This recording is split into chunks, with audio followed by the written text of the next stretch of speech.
بسم اللہ الرحمن الرحیم۔ ایک ایسا سچا واقعہ جس کو پڑھنے سے بندے کا ایمان تازہ ہو جائے۔ عبداللہ طاہر جب خراساں کے گورنر تھے اور نیشا پور اس کا دارالحکومت تھا تو ایک لوہار شہر ہرات سے نیشا پور گیا اور چند دنوں تک وہاں کاروبار کیا، پھر اپنے اہل و عیال سے ملاقات کے لیے وطن لوٹنے کا ارادہ کیا اور رات کے پچھلے پہر سفر کرنا شروع کر دیا۔ انہی دنوں عبداللہ طاہر نے سپاہیوں کو حکم دے رکھا تھا کہ وہ شہر کے راستوں کو محفوظ بنائیں تاکہ کسی مسافر کو کوئی خطرہ لاحق نہ ہو۔ اتفاق ایسا ہوا کہ سپاہیوں نے اسی رات چند چوروں کو گرفتار کیا اور امیر خراساں یعنی عبداللہ طاہر کو اس کی خبر بھی پہنچا دی، لیکن اچانک ان میں سے ایک چور بھاگ گیا۔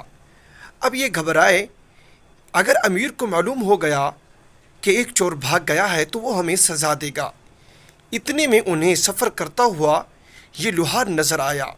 انہوں نے اپنی جان بچانے کی خاطر اس بے گناہ شخص کو فوراً گرفتار کر لیا اور باقی چوروں کے ساتھ اسے بھی امیر کے سامنے پیش کر دیا۔ امیر خراسان نے سمجھا کہ یہ سب چوری کرتے ہوئے پکڑے گئے ہیں، اس لیے مزید کسی تفتیش و تحقیق کے بغیر سب کو قید کرنے کا حکم دے دیا۔ نیک سیرت لوہار سمجھ گیا کہ اب میرا معاملہ صرف اللہ جل شانہ کی بارگاہ سے ہی حل ہو سکتا ہے اور میرا مقصد اسی کے کرم سے حاصل ہو سکتا ہے، لہٰذا اس نے وضو کیا اور قید خانہ کے ایک گوشہ میں نماز پڑھنا شروع کر دی۔ ہر 2 رکعت کے بعد سر سجدہ میں رکھ کر اللہ تعالیٰ کی بارگاہ میں رکت انگیز دعائیں اور دل سوز مناجات شروع کر دیتا اور کہتا، اے میرے مالک، تو اچھی طرح جانتا ہے میں بے قصور ہوں۔ جب رات ہوئی تو عبداللہ طاہر نے خواب دیکھا کہ 4 بہادر اور طاقتور لوگ آئے اور سختی سے اس کے تخت کے چاروں پایوں کو پکڑ کر اٹھایا اور الٹنے لگے۔ اتنے میں اس کی نیند ٹوٹ گئی۔ اس نے فوراً لا حول ولا قوت الا باللہ پڑھا، پھر وضو کیا اور اس احکم الحاکمین کی بارگاہ میں 2 رکعت نماز ادا کی جس کی طرف ہر شاہ و گدا اپنی اپنی پریشانیوں کے وقت رجوع کرتے ہیں۔ اس کے بعد دوبارہ سویا تو پھر وہی خواب دیکھا۔ اس طرح 4 مرتبہ ہوا۔ ہر بار وہ یہی دیکھتا تھا کہ چاروں نوجوان اس کے تخت کے پایوں کو پکڑ کر اٹھاتے ہیں اور الٹنا چاہتے ہیں۔ امیر خراساں عبداللہ طاہر اس واقعے سے گھبرا گئے اور انہیں یقین ہو گیا کہ ضرور اس میں کسی مظلوم کی آہ کا اثر ہے، جیسا کہ کسی صاحب علم و دانش نے کہا ہے، یعنی لاکھوں تیر اور بھالے وہ کام نہیں کر سکتے جو کام ایک بڑھیا صبح کے وقت کر دیتی ہے۔ برہا ایسا ہوا ہے کہ دشمنوں سے مردانہ وار مقابلہ کرنے اور انہیں شکست دینے والے بوڑھی عورتوں کی بد دعا سے تباہ و برباد ہو گئے۔ امیر خراساں نے رات ہی میں جیلر کو بلوایا اور اس سے پوچھا کہ بتاؤ تمہارے علم میں کوئی مظلوم شخص جیل میں بند تو نہیں کر دیا گیا ہے؟ جیلر نے عرض کیا، علی جاں، میں یہ تو نہیں جانتا کہ مظلوم کون ہے، لیکن اتنی بات ضرور ہے کہ میں اس شخص کو دیکھ رہا ہوں جو جیل میں نماز پڑھتا ہے اور رقت انگیز و دل سوز دعائیں کرتا ہے۔ امیر نے حکم دیا اسے فوراً حاضر کیا جائے۔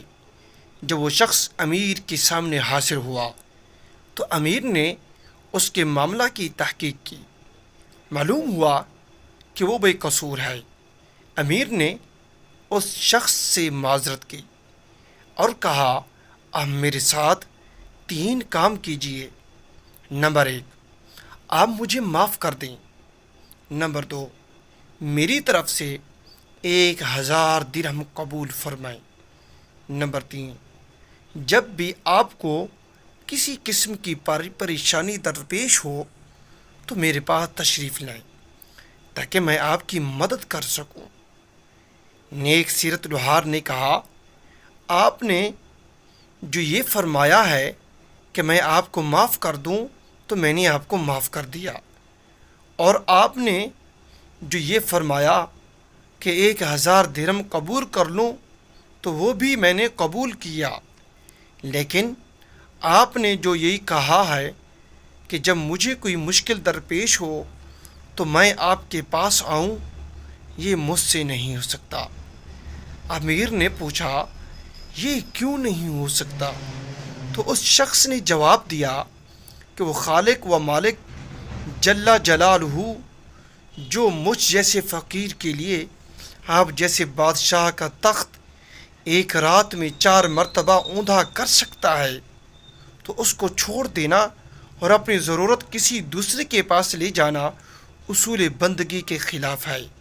میرا وہ کون سا کام ہے جو نماز پڑھنے سے پورا نہیں ہو جاتا کہ میں اسے غیر کے پاس لے جاؤں؟ یعنی جب میرا سارا کام نماز کی برکت سے پورا ہو جاتا ہے تو مجھے کسی اور کے پاس جانے کی کیا ضرورت ہے؟